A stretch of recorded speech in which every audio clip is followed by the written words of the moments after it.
Plus on fait des concerts, plus surtout à l'étranger, quand elles voient, elles me disent « Mais Souad, ces gens, pourquoi ils nous aiment? Ils ne connaissent pas nos morceaux, ils ne comprennent pas. » Et je dis « C'est ça, cette musique, c'est une musique qui parle à l'âme. »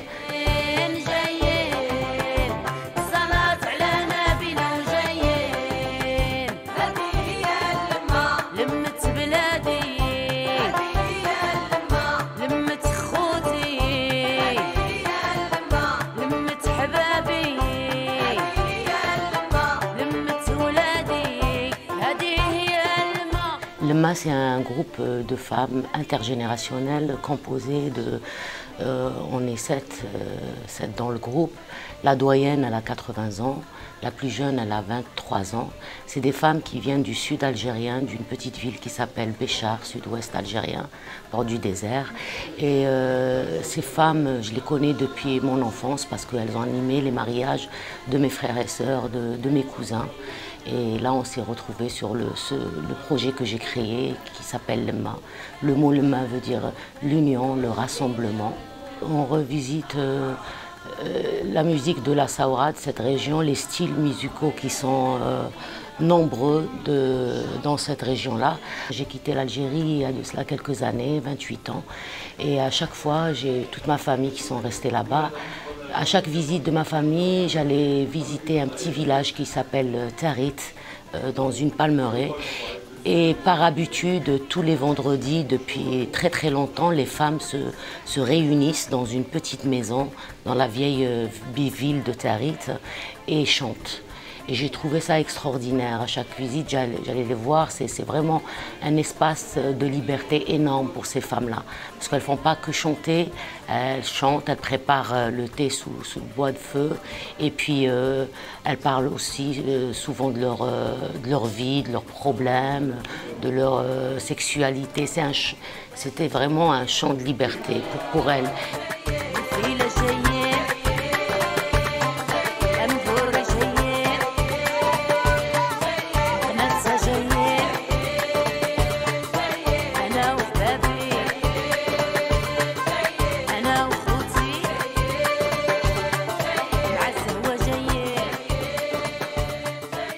À ma grande surprise, j'ai remarqué que chaque année, il y avait une femme qui partait parce qu'elles étaient assez âgées.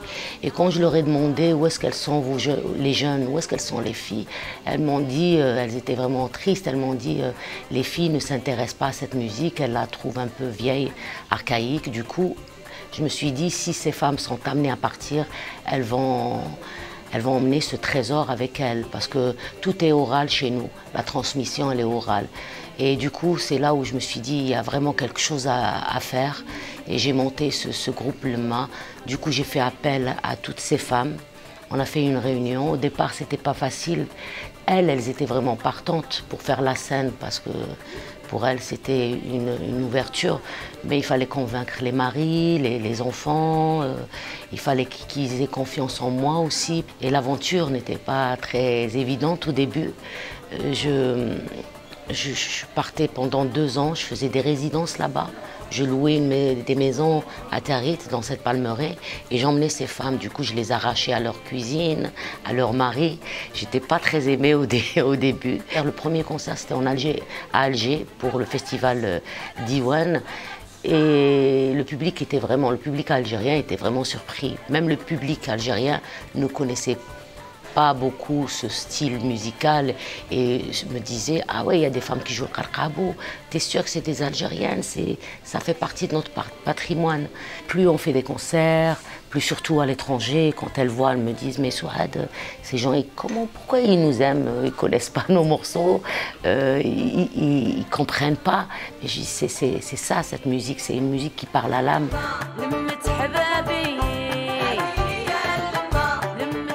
Alors il y a plusieurs styles dans cette formation, plusieurs styles musicaux. La hadra, c'est de la musique de trance.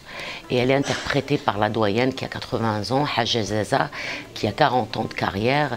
Et elle joue le hadra, par exemple, quand il y a quelqu'un qui meurt, la famille du défunt fait appel à elle pour animer, pour faire toute une veillée à la mémoire du défunt. Et c'est des chants spirituels qui commencent tout doucement. Après, il y a la percussion. C'est des chants de trance. Sinon, il y a le style Zefani Filali. C'est un style vraiment propre à la ville de Béchar. C'est souvent beaucoup de percussions et des voix. C'est interprété par des femmes et c'est un style fait pour la déambulation. Pendant les mariages, les femmes, elles se réunissent, elles vont de la maison du mari à la maison de la mariée pour lui faire le henna, mais avec les chants. Malheureusement, ça se perd, toutes ces traditions, même chez nous. C'est pour ça que je tenais à faire revivre ça. Il y a le ferda. Le ferda qu'on joue au début, c'est des chants soufis, spécial à un petit village aussi qui s'appelle Kenadza, où il y a l'instrument, c'est comme une bassine couverte avec peau de mouton. Et puis pourquoi le ferda? Le ferda en français c'est la paire. Et ça joue avec une paire de babouches. Et il y a une main qui descend, une main qui se lève et une main qui descend. Et ça donne vraiment un son très très sourd. Et c'est des chants très soufis, spirituels. C'est avec ça qu'on commence. Et il y a le gnawi aussi, des chants traditionnels gnawa. C'est extraordinaire parce que c'est vraiment un échange entre nous. Au départ, c'était pas facile, je vous avouerai. Les doyennes, elles étaient un peu jalouses de ce patrimoine, elles voulaient le garder pour elles. J'ai remarqué, elles avaient peut-être peur qu'on déforme ces chants ou qu'on les mal interprète. Du coup, j'ai eu beaucoup de difficultés à créer une synergie entre nous et puis une confiance aussi. Les doyennes, on leur a dit c'est notre trésor aussi, ne vous inquiétez pas, on fera attention à ces chants. Et puis elles prennent de nous, parce que nous, on ne peut pas vraiment interpréter les chants tels qu'elles sont. On rajoute toujours quelque chose de nouveau. Et maintenant, bon, ça a pris 1 ou 2 ans pour que ça s'accorde entre nous. Et maintenant, c'est très très fluide.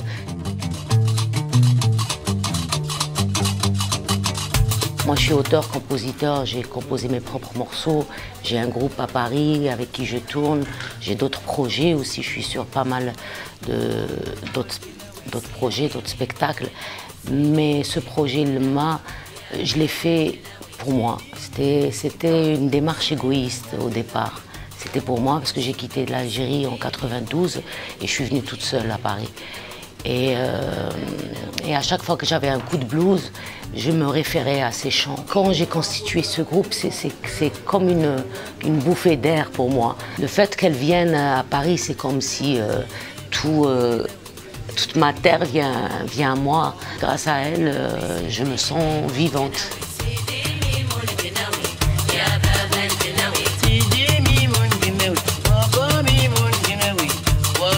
Soudani.